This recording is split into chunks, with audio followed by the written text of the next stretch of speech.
तीन बेटियों की एक माता अपने पति पर झल्ला रही थी। तुम मेरी बात नहीं मानते, इसीलिए इतनी गड़बड़ होती है। बड़ी का नाम रानी रखा था, इसका यह मतलब नहीं कि किसी सचमुच के राजा से उसकी शादी कर दो। मैंने कहा था कि राजा को मना कर दो। उसने तो हमारी बेटी का चटर पटर बोलना सुना और शादी की बात कह दी। उसकी बीसियों रानी पहले से थीं। हमारी बेटी को निकाल दिया ना उसने महल से। क्या फायदा ऐसी रानी होने का। पति ने कहा, तुम्हारी बेटी ही हमेशा की निकम्मी थी। महल में भी वह वैसी ही रही, सज संवर कर दिन भर बिस्तर पर पड़ी रहती थी, उल्टे पुल्टे काम करती थी। राज्य का नुकसान होता था, इसलिए निकाला गया उसे महल से। बातें करते करते वे अपनी मंझली बेटी धानी के घर पहुंच गए। धानी अपने पाले शुतुरमुर्गों के अंडे लेकर उन्हें रखने जा रही थी। माता पिता को देखकर वह खुश हो गई। उसने कहा, आपने खबर भी नहीं भिजवाई आने की। अगर मैं यहाँ घर पर न होती तो परेशान होना पड़ता ना आप लोगों को। धानी की माँ बोली, बिटिया बस यूं ही चिंता में चले आए। रानी को महल से निकाल दिया, इसकी खबर ही हमें 4 साल बाद लगी। राजा ने ही मना कर रखा था लोगों को, तब कौन बताता हमें। फिर मानी के गांव का एक आदमी हमारे गांव आया था, तो उसने बताया कि रानी मानी के घर पर ही रह रही है।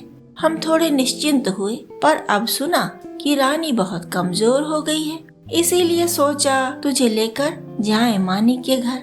धानी बोली, माँ मेरे पास चिट्ठी आई थी मानी की। लिखा था उसने कि रानी दी यहाँ पर हैं।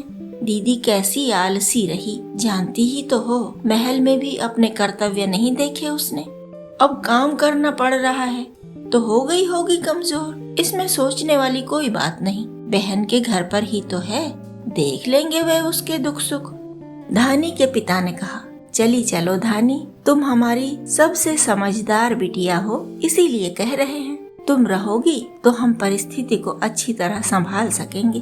धानी ने थोड़ी देर मुंह बनाया, लेकिन सोच विचार करके फिर मानी के घर चली गई। उस समय मानी के घर पर केवल रानी थी, जिसे सब चिपनक रानी कहते थे। माता पिता और बहन को देखते ही उसने अपनी छोटी बहन मानी की शिकायतें शुरू कर दी। रो रो कर वह बोली, मानी ने मुझे नौकरानी बना कर रखा है, उसके बच्चे तक मेरी बात नहीं मानते। मैं उसकी शादी में नहीं आ पाई थी ना, इसी बात का वह बदला ले रही है मुझसे। धानी बोली, नहीं दीदी, तुमने मानी के पति को महल में अपना नौकर बना कर रखा था, जबकि वह बहुत सारे काम अच्छी तरह कर सकता है। तुमने उसे दूसरा कोई काम नहीं करने दिया। अभिमान में पागल थी तुमने महल की भी हानि करी और हमारी इज्जत भी घटाई है। जितने दिन भी वे लोग मानी के घर पर रहे, मौके देख देख कर रानी अपनी चुगली की पिटारी खोल देती। धानी के माँ पिता के समझाने पर वह कहती, नहीं नहीं नहीं, तुम लोग गलत कह रहे हो। मुझे राजा ने एक झोपड़ी में भेज दिया था।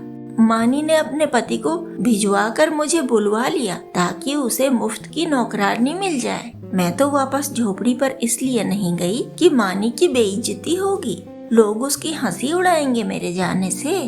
आखिर धानी ने मानी से बात की, मानी अगर तू कामकाज करती तो इतनी मोटी न होती।